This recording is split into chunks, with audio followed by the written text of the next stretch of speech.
I am thrilled and honored to be able to call Maurice not only my peer, but my friend. He is one of the most amazing speakers, presenters, trainers that our industry and our profession has ever seen. The only person I know in the speaking world that works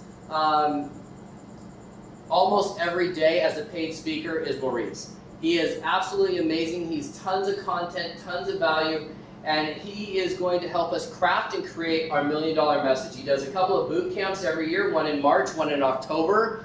I will pitch them on his behalf because how many in here have been to his boot camp before? Awesome, right? When you asked who the speakers were in the room, you know who all raised their hands? All the people who went to his boot camp. Right? He is that good. So, Maurice, are you ready? I am ready. You're up, my friend. Maurice Mino, you guys.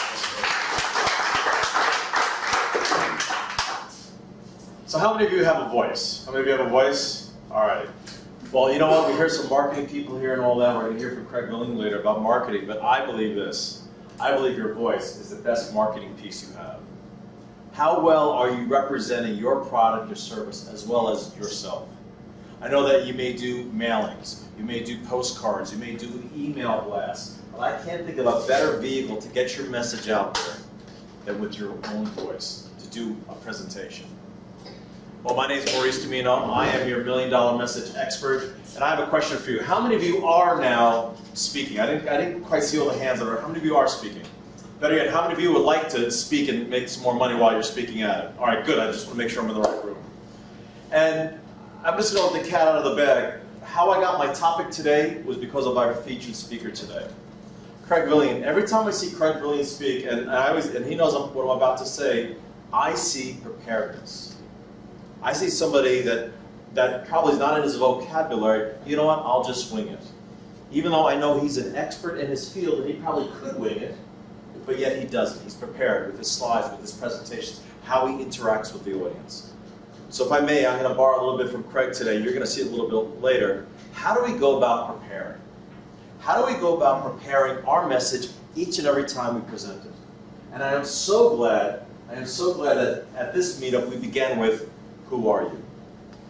And you know what? Every time I see this at a networking event, I'm amazed that people are not prepared for it. You belong to a chamber. You belong to a networking group. You belong to all these organizations that do this week in, every 2 weeks, once a month, and yet I still see people get up, stutter, stammer, and not even be able to put 2 sentences together. Or if it is 2 sentences, it's nothing but a list of features and benefits. So tonight, in the short time I have together, I believe in content. So I'm going to give you guys a lot of content, because I want you to be prepared the next time we go out. So I have a question for you, and maybe my Toastmasters will know this answer. When you present, what are the 3 bodies, I'll call the 3 bodies, or the 3 portions of each and every speech? What are they? Introduction. Introduction, very good. So you get a book. What's the next one? Body. Body, very good. Raza, what else? They're clothes, that's right. Very good. All right? So what they're getting right now, you're getting gifts to participate. My book, The Art of Public Speaking, How to Kill from the Stage. All right, so there you go. So. But if you kill them, then you never an audience. But I take it from this. You go see a comic, Amy, every time you go see a comic wants to do what on stage? Kill. You know what that means? To make raving fans. So Amy, you better believe it. I want to kill every time I get up on the stage. So I agree with you. I do want to kill. Because you know what? I made my mantra for 2013. I do not want any more clients. That's it. I do not want clients. You know what I want? Raving fans. Exactly. Raving fans. So now, let's go about a simple way to construct a message so that each and every time you are clear with your message.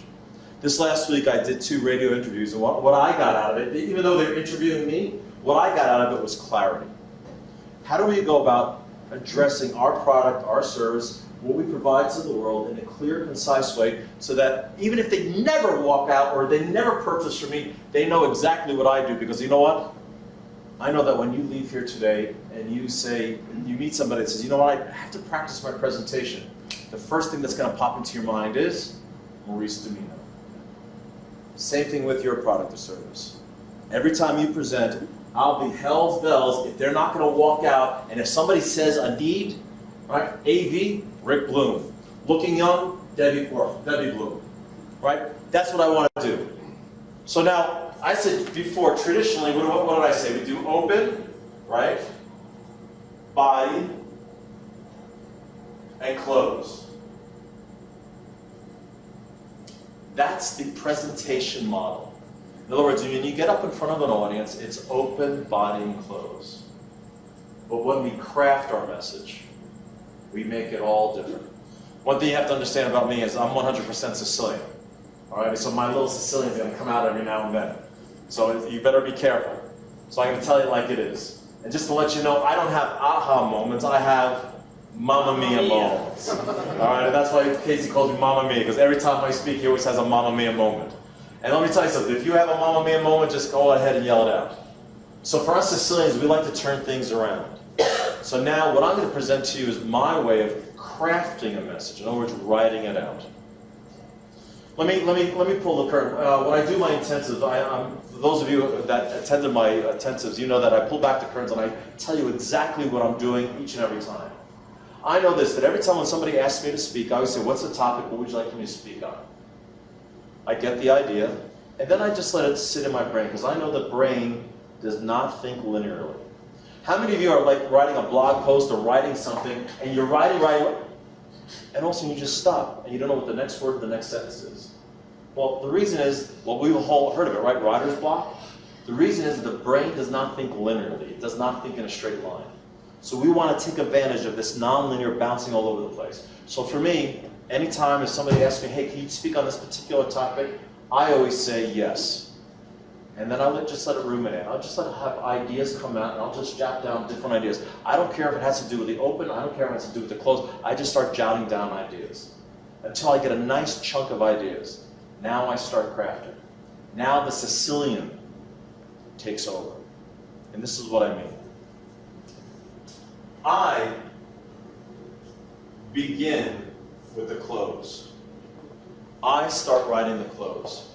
I've seen too many times, even from amateur speakers all the way up to professional speakers, it's amazing. Pretty good intro, unbelievable body with all facts and figures that'll put you right to sleep, and a close that's a blink of a nanosecond. And Casey made mention of a call to action. Ladies and gentlemen, do you realize that all roads lead not to Rome, but in a presentation, all roads lead to what? The close. That's the whole. Do you realize that's the whole reason you're here? Is the close? Is the call to action? So a little bit of. Let me give you guys some homework. Right? I'm going to give you guys some homework. This is what I want you to do. Usually at my intensive, this is question number 3. Question number 3, and this is the question number 3 is this: what exactly do you want this audience to do at the end of this presentation? I'll say it again. What exactly do you want this audience to do at the end of this presentation? Why do I keep emphasizing this audience and this presentation? Because each and every presentation is going to be different. Each and every offer is going to be different. So why not design it for that particular thing? So let's say if you're speaking tomorrow, Friday, the 23rd. So what exactly do you want tomorrow's audience, the 23rd audience, do at the end? Is it invest in your 3-day workshop? Is it just simply to get their email addresses, or is it to collect money for your charity? So start with the close. What exactly, how exactly you're going to present it? How exactly, what do you want to say with it? How exactly do you want to, what do you want to share with them? And I'm also going to suggest this: practice this the most. Now me, when I'm coaching my clients, I know when they're going to the close. You know how I know when they're going to the close? They speed up, and their voice goes like 10 octaves higher, like, okay, then I want to thank you very much for getting here, and be on the, oh my gosh, I know you're in the close. So practice this the most, because you should go into it naturally and nonchalantly, because if it's easy for you to say, it's easy for them to invest in it. I'll say that again, because that was worth the price of admission right there. If it's easy for you to say, it's easy for them to invest in it. Does everybody see that? Yeah. Does everybody see the value of that? So begin with the close. What are we going to construct next?